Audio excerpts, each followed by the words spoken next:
What's your name? Melanie McCloy. And why did you decide to become an outdoor action leader? I decided to become an OA leader because I always loved spending time outside. Like from a young age, I loved hiking, camping, and just like being outside and meeting new people. And I had a great experience with all of those things on my freshman OA trip. And I kind of wanted to give other new freshmen the same experience.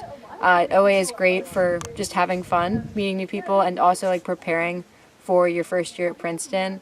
And I want to be like a big part in like helping that program like continue and giving other freshmen the right like stuff and material to be successful in their first year.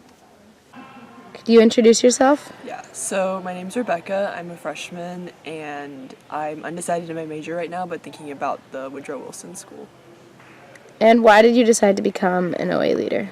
I remember going on my OA trip and I'd never been hiking before, but feeling really confident in my three leaders who were really like my first point of contact at Princeton, and I remember it being really comforting just to talk to them and myself being very inspired by their strong leadership and confidence in what they were doing and the way they were able to bring us all together. Some people who had no hiking experience to a lot of hiking experience, people from all different walks of life.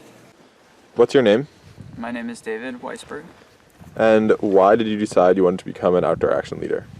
I decided that I want to be an outdoor action leader because I realized I really enjoy nature and I really enjoy hiking and really enjoy the outdoors. And growing up in New York City, I didn't really get much of that. And I realized it's also a great way to kind of have a break and a different kind of focus of attention while you're like in school and you're always focusing on your work, always looking at a piece of paper or a computer screen.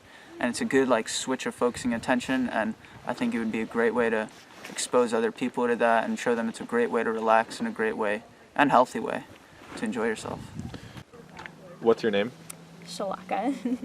And why did you decide to become an OA leader? The reason I wanted to do OA was because I'm not like an outdoorsy person at all, but I wanted to challenge myself as a leader by putting myself in sort of this other context. And I think that it'll kind of help the Frosh to have a leader who also is sort of new to the whole outdoorsy context, and it'll sort of give them someone to relate to, and they can kind of understand that it's okay to sort of be in an uncomfortable situation. There's a lot that you can learn from it, and I hope that I can sort of give incoming freshmen an experience that is memorable, that even if it's something that they're not used to, there's a lot that they can learn and take from it. What's your name? Joe Kwalik. And why did you decide to become an OA leader?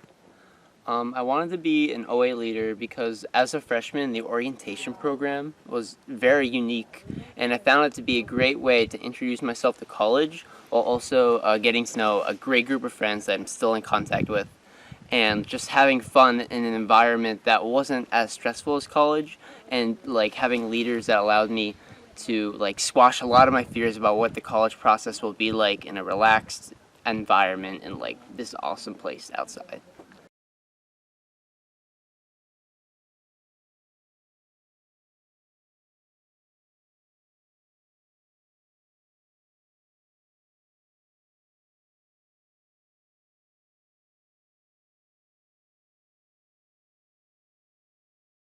Hi, my name is McKenna. I am an ecology and evolutionary biology major from Southern California. I'm also an outdoor leader trainer.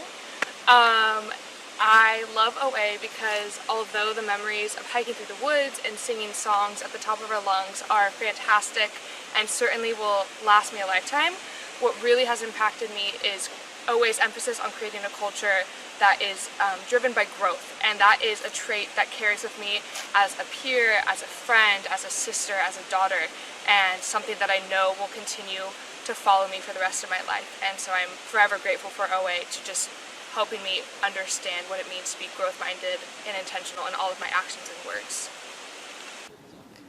Hi, I'm Sarah. I'm a junior in the English department from Dublin, Ireland. What does being a leader trainer mean to you?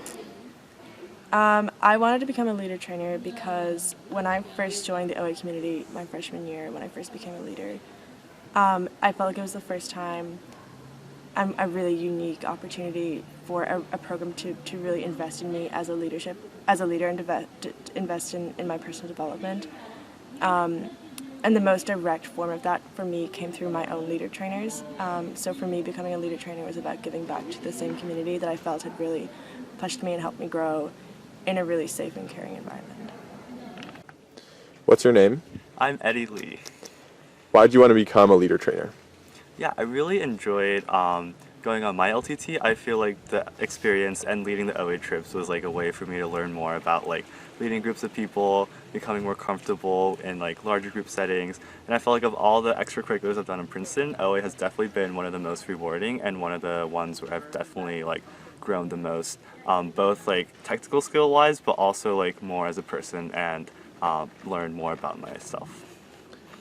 And on this leader training trip this week, what have you been teaching? Yeah, so this on this trip we've been teaching like a lot of many different things. We've been covering technical skills, medical skills, and also we've been running like different interpersonal simulations, so we get to see like how people respond to different types of crises and different types of personalities, and sort of see like how they can become better leaders and also how they can know more about themselves.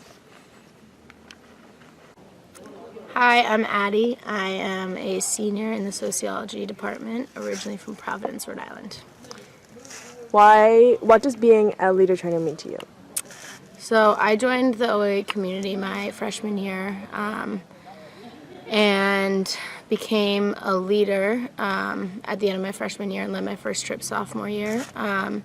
And in becoming a leader, I learned so much about leadership and about how to work with very different people, whether it be other co-leaders or a group, and learned how to sort of run trips that could effectively get from A to B with a group of people having a great time on Frosh Trip.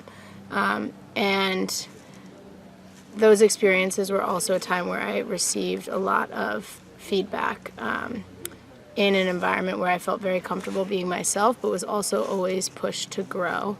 And I think that OA is really unique because it is one of the only aspects or areas in my life where I have received such genuine and intentional feedback with the intent to make me a better leader.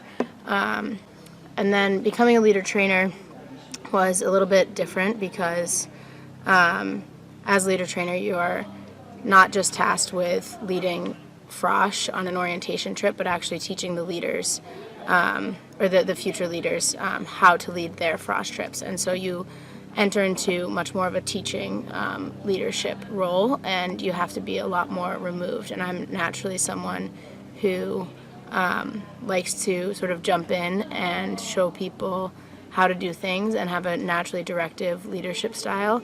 And because of OA and because of my experience as a leader trainer, I have been forced to learn the value of stepping back and watching people and letting people make certain mistakes or even discovering new ways of doing things because of the value of teaching and then debriefing that is so emphasized as a leader trainer.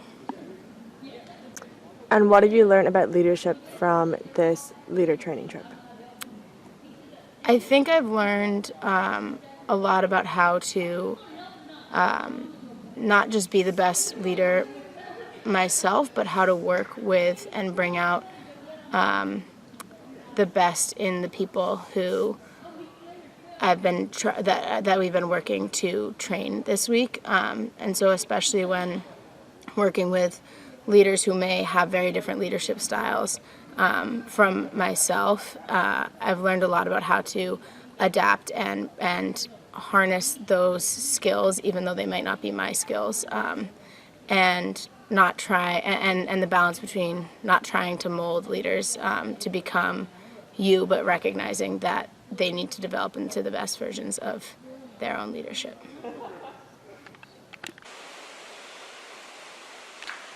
Okay. Hi, I'm Alex. I'm a senior and I'm also an LT. Always been really impactful over the course of my Princeton experience because it's introduced me to a lot of the ideas of intentionality, self-reflection, and like personal debriefing that I think are really applicable in a Princeton context. So even from when I was a freshman all the way through towards now my second LT and 3 Frosh trips later, I've really had so many opportunities to put these ideas in practice and experience how this OA framework impacts those around us and impacts the group dynamics of the people I've been so fortunate to be engaged with. On this LDT in particular, one thing I've been thinking about a lot and learning about a lot is the difference between leadership and personality, where there's a broad spectrum of leaders that you can be, and there's also a broad spectrum of personality that you can be. And thinking about those as separate dimensions in like a multidimensional plane, and how in different leadership scenarios you can pull to different dimensions of those two axes to best address a scenario or best work with the co-leader. Okay, what's your name? Nathaniel Moses. And why did you want to become a leader trainer?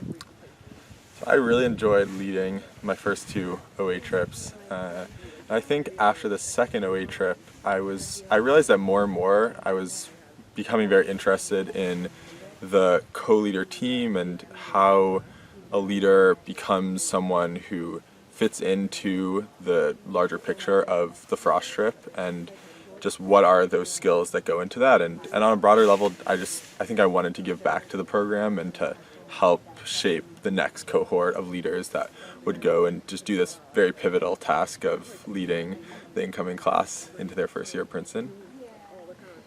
And what have you learned about leadership through being a leader trainer?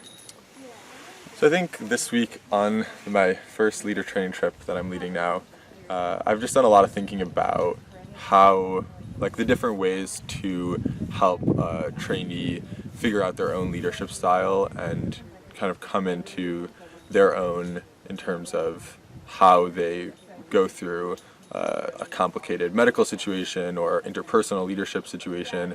And through debriefing and individual conversations, I've gotten to experiment with the different ways to help a trainee, do all those processes. What's your name?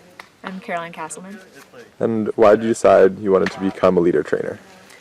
I led 2 really different OA trips for my first 2, and had a really good time kind of seeing how differences in the Frost cohort and my co-leaders shaped the trip, and how it led us toward different decision making in medical situations and just throughout the week. And I kind of wanted to continue to think about how best to make decisions in a peer leadership setting. In a different sense, I also wanted to sort of be involved in OA at a higher level, kind of thinking about how to shape the program in coming years and be part of the training process for the next group of leaders. Yeah, I think that's it. And what have you learned on this leader training trip? I think one thing we've been thinking about a lot is learning how to balance wanting to teach leaders skills and helping them sort of arrive at conclusions about leadership on their own. So I've been learning how to strike a balance between emphasizing the curricular elements of the trip with having leaders do a lot of self-discovery through reflection.